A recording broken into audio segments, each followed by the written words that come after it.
Okay. You're live, huh? Yep. So we are talking today about how to approach business process automation.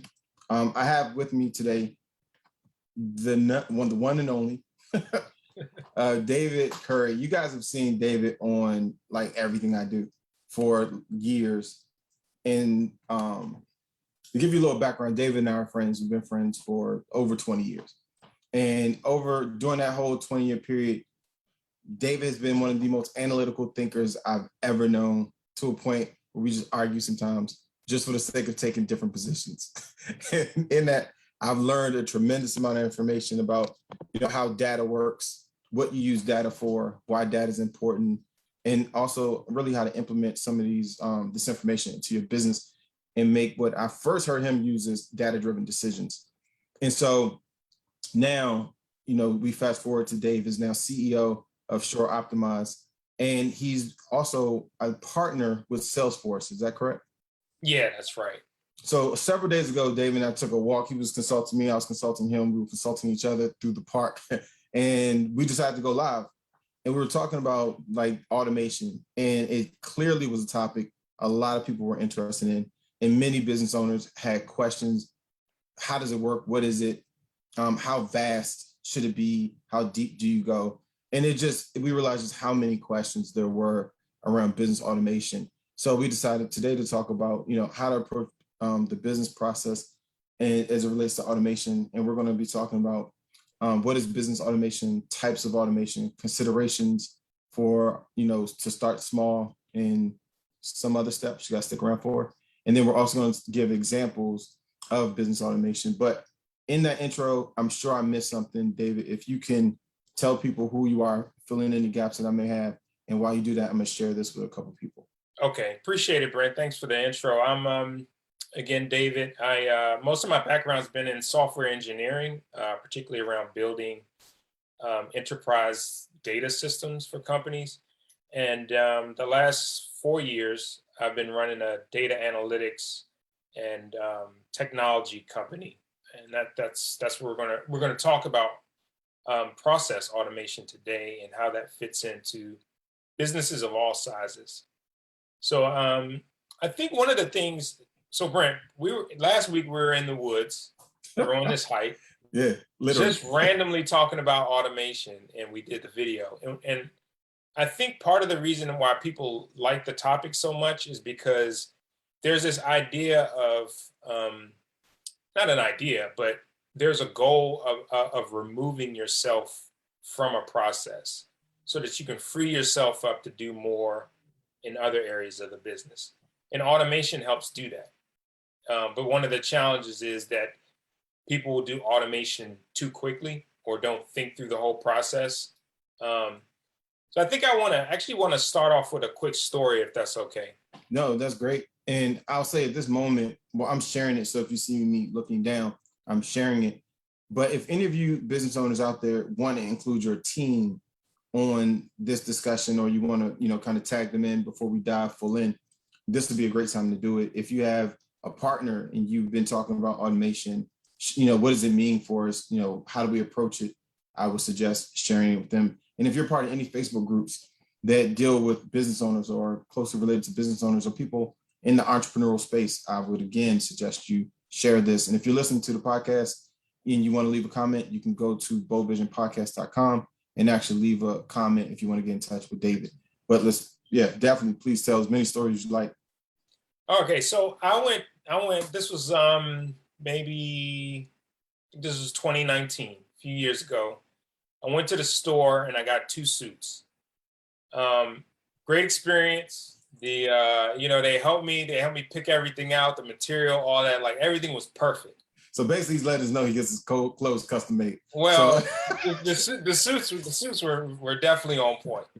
So I leave, and on the way home, I get an email. So, I check my phone, and it's an email from the business that I just left, like on sale now type of thing.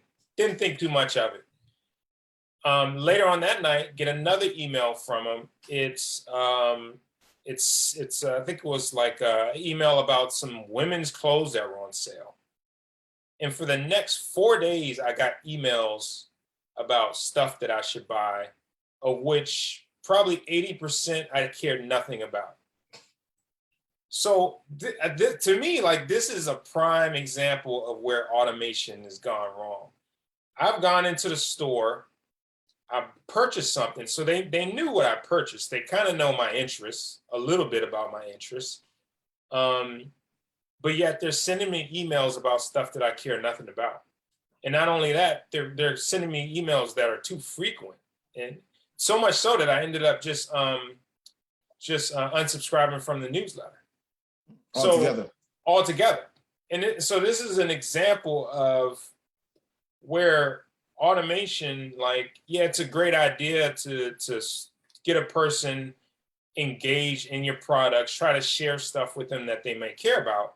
But if you don't think it through, then you risk losing that customer altogether, at least in the sense of a marketing automation. Dave, let me ask you a couple questions about that story, right? So number one, it's probably a million people thinking that's amazing. If somebody could leave my place of business and immediately be contacted, I would love to have that done. What was your first thought when you got, the point of contact? So, well, this is an interesting question, because I think when this type of contact is done right, because I've had this happen, or I mean, we've all had this happen. But when it happens and it's something I'm interested in, I'm kind of happy about it. But when it happens and it's a bad experience, or it seems kind of creepy, then it's like they're following me around. Then I'm not happy about it. Mm-hmm. And so you have to think about the impact of what you're doing, like, what the result of the automation is and how that's going to be perceived. This could, like, right now we're talking about automation in the marketing sense, but it could be in customer service, it could be in operations. But I wanted to start off with that story because it's a clear example of, like, they've clearly intentionally put this thing in place, but they haven't done a good job about thinking about the experience of the end user, the person who's going through or receiving that automation. Mm-hmm. And so that leads us in. Oh, go ahead. No, you go ahead. It's fine. I was gonna say that leads us really well into the first part. Like, what is automation? Yeah, so automation is, think about processes in the business. If you could have a hiring process, you could have a process for, like, if someone refers a customer to you and that person calls you, the type of questions you ask, that's a process. Automation is basically taking a process and systematizing it. It could be fully automated, where there's like a whole technical solution to automate that, or it could be a hybrid of technology and human interaction. Mm-hmm. Now, that last piece you said, a hybrid version. How do you know when you're going too far? Like, if we're in the beginning stages, and let's just use any small business. It maybe we're a couple months in, we have a few clients, but we're starting to think about expansion. We're starting to think, I'm doing well with the clients we have.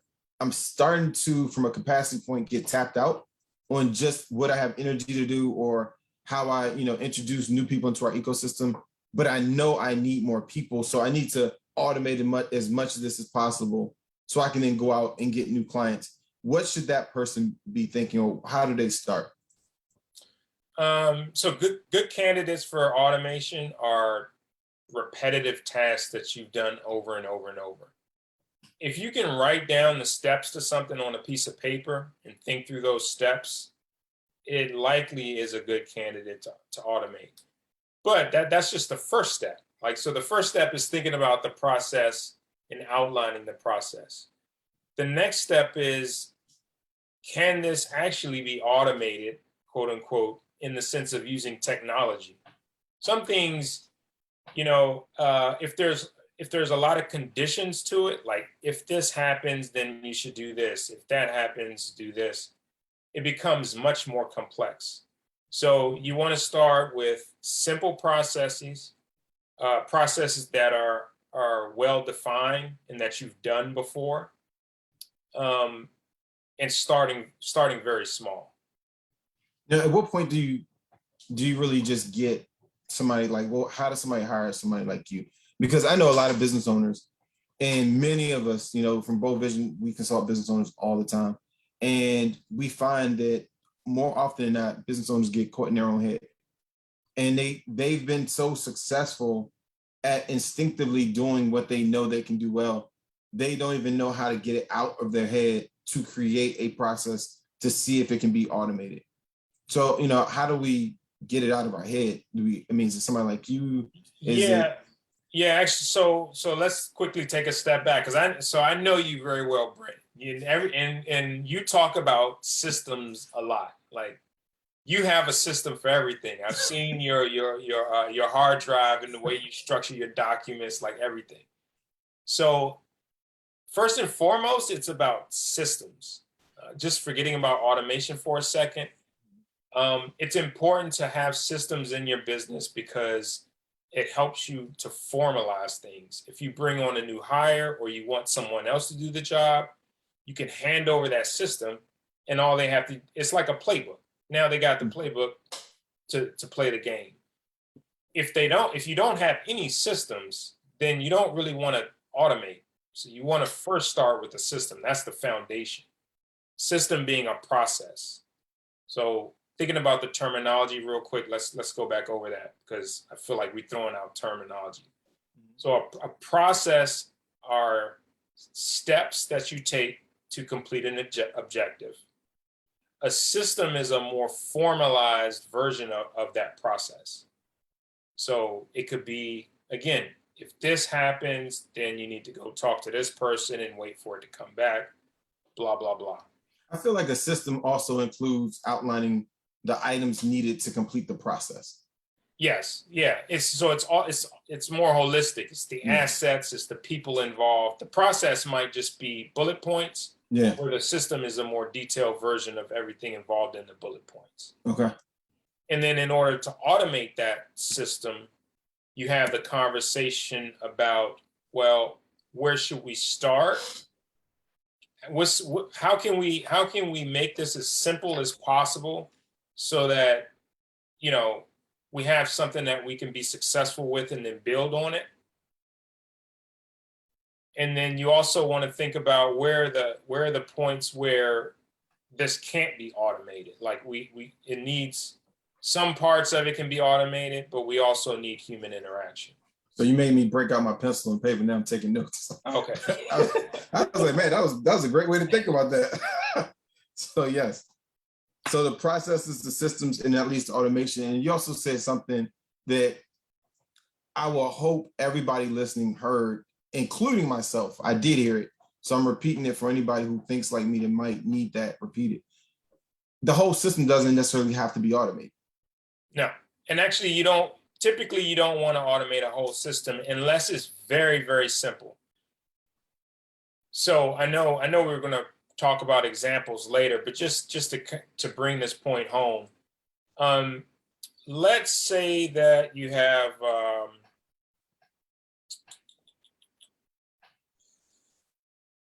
let's say you have a system for hiring new people.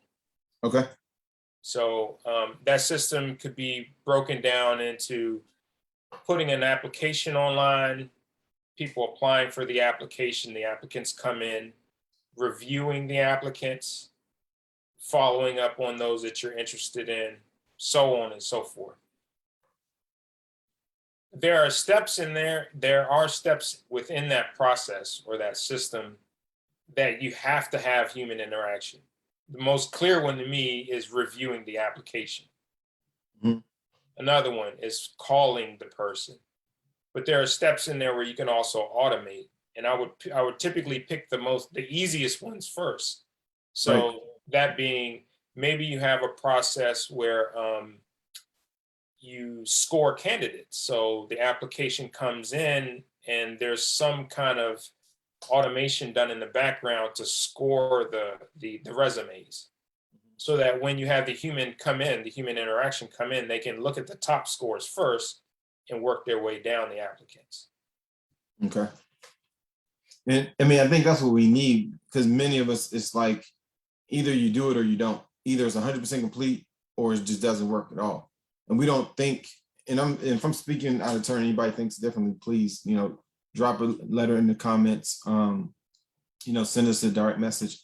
But it's pretty basic. Either I automate the entire thing or I don't. And so mentally, we get to this place where when we start looking at what we do repetitively, we start thinking this huge, gigantic thought, can I automate the whole thing? And when the answer comes back no, we kind of throw our hands up like, I'm never going to figure this automation out. And so you just, I'm actually really happy you said that, because that allowed me to kind of take the weight off my shoulders of thinking some of the processes that I even want to automate, it had to be the entire, from very beginning to the complete end. And it's been driving me banana. You know me, I do go overboard sometimes in that. Right. And I'm starting to think like, if the whole thing can't be automated, then I must be doing something wrong. Yeah, and this actually, I think a good example of this is, Brent, when you talk about hiring people or building a team, and you don't wait. So typically, you don't wait till everything is perfect to bring on that team member. I mean, there's so much stuff that you're going to learn in the process of bringing the team member on that would change the whole direction or the whole way you look at that position. Where if you didn't go through the motions of bringing the person on, you wouldn't have even been enlightened. So the same goes for building out a system. Don't wait till you can think of every single possibility and every caveat before you put something in place. Just start small. And this is particularly important for any type of automation that interacts with your customers, because you spend a lot of money, a lot of time and effort on winning those customers, acquiring those customers. And then, like my example, they get ticked off and then unsubscribe. And I don't even think I've been back to the store since. Wow. So it's just like over something as simple as that, they've lost a customer, just out of annoyance. Yeah. It's like automation to a fault. It's automation to a fault, exactly. And then that leads us perfectly into considerations. And you said the first one is start small.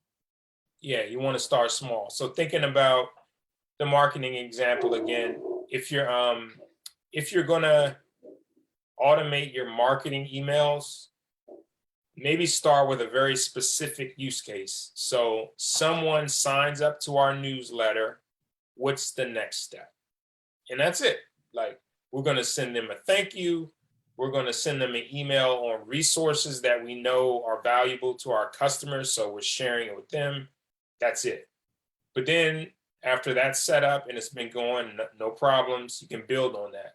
And you might say, if someone has signed up to our webinar, we'll do the same thing.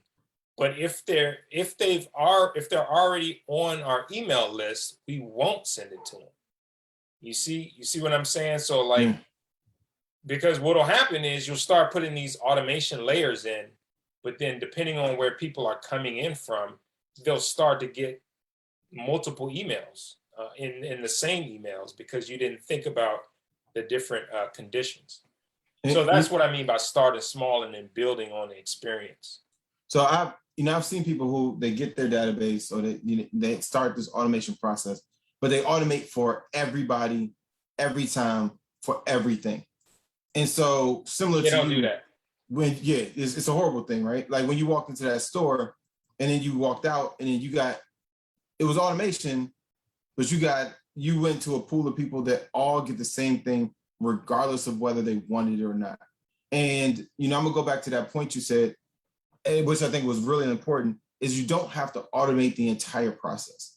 And I'm gonna revisit that several times throughout this podcast, because, when I'm thinking about it, you freed me up to now say, I just need to automate this part of it. And if I can automate this part of it, now I can do what you said also. I can start thinking small, and you do know me. So I go grandiose. And so for anybody who wants to just know the fun part of it, Dave and I, when I first bought my office, I bought the office and it was just fold out tables. And Dave and I had these papers going along like every wall in the office where we were writing out processes, just processes all along the walls. arrows and landing points, and I always wanted to get the whole thing done at once. Like, it's never been in me to want to revisit it. And so I know a lot of entrepreneurs too, when you get a database or you get, and we can actually talk about that. When you get into the system you're using, you want that system to do everything. And sometimes not every system's designed to do everything. And we had a question, Dave, about Entreport and, Entreport and then Zoho too.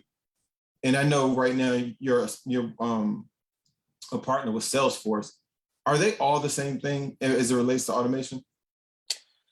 No, they're not all the same thing. So, so quickly, just to back up for a second, I'm a partner in Salesforce. Salesforce started out as a customer relationship management tool, a CRM for sales teams. And then over the years, they've brought on more functionality and products within their ecosystem. So it's still called Salesforce, but it's much more. They have the Sales Cloud, which is specific to sales in a business. They have a Marketing Cloud. They have Service, which is great for customer service. So there's all these different components.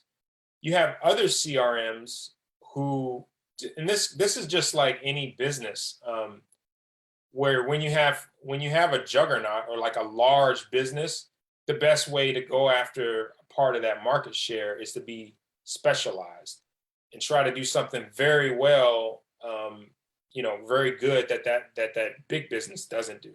Mm-hmm. And I feel like that's where a lot of the other CRMs fall into place. They are more specialized and better at very specific things, where Salesforce is a larger solution that meets the needs of businesses of all sizes. And you can start small and grow into it, but maybe, if you wanted a very specific solution for this one thing, some of the other CRMs might be a better option for you. No, Salesforce is a sea of functionality. Oh, yeah, to the point where you feel like you're drowning. And, that's why there are, professionals like you. But, and our fight has always been about Zoho. And I've always been a fan of Zoho, anybody who's listening to this. But I've always struggled with that exact thought. I need to use Zoho for every single thing that I do. And if it doesn't work, then I went into a bit of a lull because I was frustrated. And I'm sure, many entrepreneurs are. And I'm not sure, Dave, and I'm asking the Entreport question because Kiara actually just joined us, and I just wanted to get that addressed for her. But I know you might not be overly familiar with it, but are you familiar with it at all? I'm not that familiar with it. I've seen it online before. I'm more familiar with Zoho. But let me just say this in terms of functionality and these systems. And for those who are listening who don't know or wondering why are we talking about CRMs in the context of automation, is because that when you're automating processes, you need a system at hand. So if it's a marketing automation, you need a tool that can automate emails, has access to your customer data, that kind of stuff. So going back to the CRMs, when thinking about CRMs, you want to think about, does the system have flexibility for you to grow into? Mm-hmm. And or is it specific to your industry? So because Salesforce is very huge, they've started to be industry specific. So now they have a healthcare cloud, they have a financial services cloud, they have a automotive cloud for auto dealers. And so what they're doing is they recognize that people want an all-in-one solution. But when you have an all-in-one solution for everybody, it just makes it's kind of convoluted. So they're taking features from their suite of products and fine-tuning it for specific industries. Okay, yeah. That's specific to Salesforce. Mm-hmm. But if it's not Salesforce, you want to make sure that there's the ability to import and export data that is customizable, where you can add your own custom fields. So I don't know a lot about Entreport, but what I'm trying to do is I'm trying to show the Yeah. landscape in terms of what you should be looking for. No, I get it. And to any entrepreneur listening to this, the reality is, how are you going to use it? And Right. can you use it? If you buy a system, anybody, to automate. Originally, I think Dave was there when I got Zoho, and I wanted a t-shirt, but they Well, wouldn't send it to I me. do like Zoho. Don't get me wrong.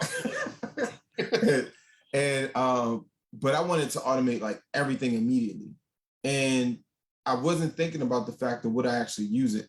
So for anybody listening, and this is just for me, it's not Dave talking, so don't hold this to him. But I personally don't care what system you're using or you purchase. If you're not going to use it, or if it's too complicated for you, or if it's too easy for you, or if you feel like you're chasing the system because you're chasing what's cheapest, you're going to hurt yourself. You can't chase the cheapest solution. You can't chase this is the most popular solution, because they may not be the solution for you. And this goes back to what Dave and I talked about in the very beginning, is you have to understand your process. And wrapped around, like, once those processes mature, your process is mature into a system. If you don't know those two things, personally, I don't think you should even be looking to automate at this beyond that point.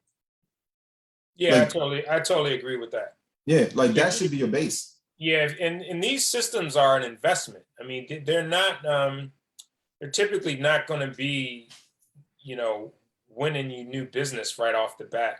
So you want to understand why are you getting the system, and then how can you maximize, its potential right off the bat, and does it have the ability to grow into? Because some CRM systems are very appealing, but they're restricted on flexibility or functionality or what have you. And that goes right into time versus impact. Yeah. And this is a piece that you kind of sent to me. You was like, we should talk about time versus impact. And I don't know if you meant like time just to stand up a system, or Yeah, that's what I meant. Yeah. Please elaborate on that. Yeah. So again, why are you getting the system? So a CRM, just at this bare bones, is going to help you manage customer data, partners, associates, people of interest. But there's so much you can do with that data. You have to know what you want to get out of the system. So first, understanding what it is, and this is another prerequisite to automation. Just going back to the automation conversation, having a CRM or some system that houses your business data will allow you to then use that data to automate things. But time versus impact is, how long does it take to get the system up and running? How long does it take to do your iterative automation steps? And then what's going to be the impact of that? How quickly are you going to see that impact? And thinking through, is it worth doing that now, or should you wait later? What's the cost of waiting? So it's an opportunity cost as well. What is an iterative step? I don't know if I said that. I'm like, iterative. It's just a fancy way of saying iteration, like to do one step at a time. And that's what it's a shorthand way of saying start small and then build on that. Okay, because I was like, yeah, sorry about that. That's coming back from my programming days. I had to say very slowly. Software engineering term. So before you give your full out example, and considering we covered, and if you're just coming on, we covered, what is business automation, types of automation, things you would automate, and I think the things that you could automate was a bonus, but we talked about things to consider when you start off small, iterative moves, the tech you're using, what type of tech, and we talked about CRMs as it relates to automation, because definitely businesses in general, when they go to automate processes, many of them will do it within their CRM. So we talked about the CRM side of it today, but we also talked about time versus impact. And the time versus impact is really important because people believe that they'll, buy a system that they're not ready for. They are not technologically ready for. The capacity of their firm isn't ready for. They're not ready for it. And they think they're just going to grow into it. And time elapses. And all of a sudden, it's 3 years later. And I promise you, if you are a new business, it can happen easier than you think. 3 years can pass like that. And you'll still have the same system, paying the same monthly or annual amount, not using it. It's just there. And now that means the time has lapsed and you've had what? No impact.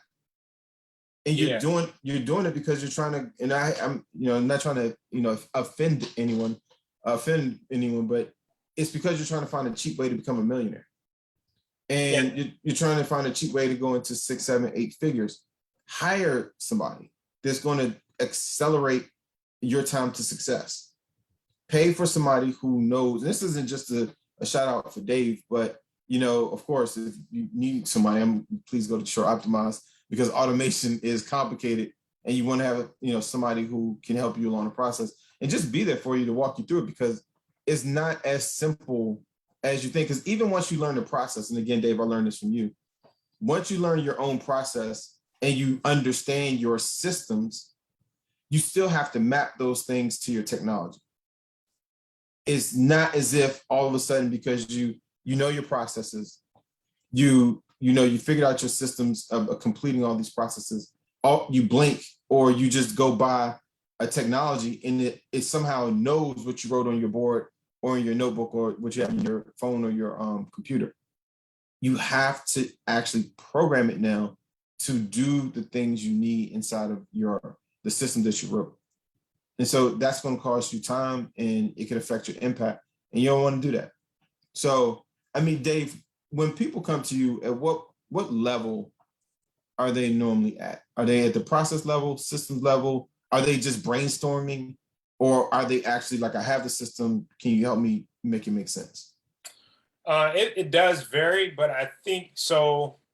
I ask probing questions, and what I'm trying to get a sense of understanding the business needs and where they are within, let's call it, a maturity of this whole process. But people can definitely reach out to me. Actually, let me paste my information in the chat, and then you can paste that into the live stream. But some things to think about from, if you're listening to this and this all seems like something that may be beneficial to you, a few things to think about are, where in your business do you think automation may have an impact, a positive impact? Can you write out a process for those systems? And it could just be bullet points. And then this goes back to what Brent was saying. A lot of times we have ideas about stuff we want to do, but deep down we know we really won't do it. Or, it sounds good, but we're overwhelmed already and it's just not enough time. So you also have to be realistic about what you're capable of and what your team is capable of. And if it's something you really want to do because it'll have an impact on the business, maybe you do need to bring in more resources to do it. To help stand things up. Or you might want to look to a company like mine to assist you. And is this whole automation process, do you really need it in today's business world? Need is a strong word. And it also depends on your size and what you're trying to do. So let me give you an example. I once worked with a guy, and this is just a single dude running an online business. He was probably making about $2 million a year, and it was just him. So it was very important for him to have automation to free himself up from some of the more mundane tasks. Another example is a marketing team within a large company, and all they do is marketing, but they want to be able to automate the emails that go out because those emails are very time consuming. If they can figure out a way where it feels personalized to the people that it's being sent to, it'll save a lot of time for them and their staff, and they can do other stuff. So you have to figure out, like, what is the end result of the automation? Like, why are you doing it? Are you trying to save time? Are you trying to free up resources on your team? Do you think that automation would actually do a better job at something than human interaction? That could be another use case, depending on the type of automation. Hmm. No, all those are, I mean, those are great. And they're all things that, we've thought about. Like, how do we utilize automation? And, in this chat, everybody who is asked some great questions. And, Momo has put a number of references up to some of the things we talked about. So definitely want to say thank you for that. As we really get to check out, before we check out, what's one of the things you noticed to be an epic fail for people who are trying to automate? I think the epic fail is trying to do it all at once. Actually, even going easier than that, the epic fail is automating something you haven't really thought through. Oh, that felt personal.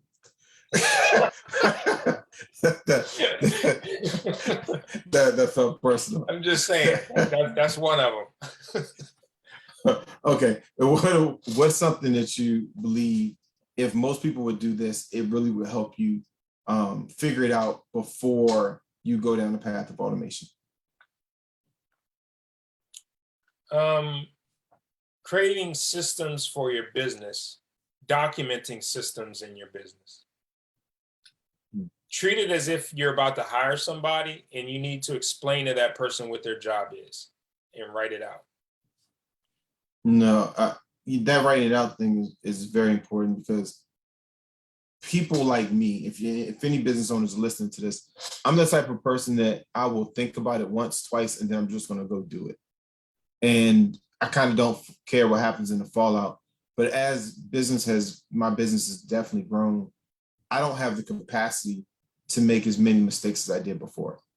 And also, automation now has become, serious enough to where, Dave and I, when we went for like this walk, that became a dominant part of our conversation, because any business owner today is more than likely visiting the thought of automation, even if it's just a little bit.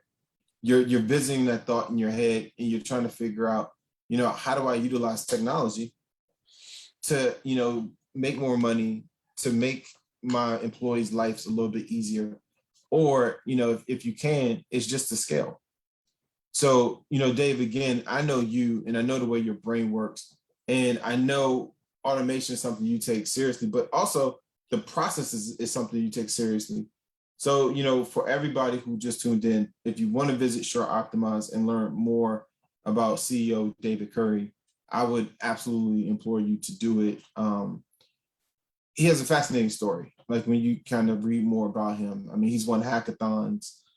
He's ranked in hackathons. He's participated in a number of technology events where he was serving as brain power, I'll call it that, because in different capacities, he's been a resident expert for not only people in the US, but internationally. He's a speaker at the conference that we host, the BVE Summit. And one of the topics that he talked about was like this whole technology piece, because he understands it in data, really.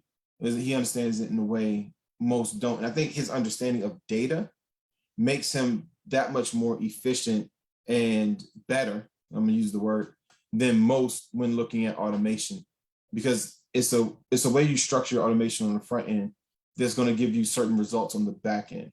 And you have to do it first. And if you don't know you need it, you don't know how to even start with it. So, Momo has said, Dave, that was great analogy. Automation is the intersection linked to hiring process of a company.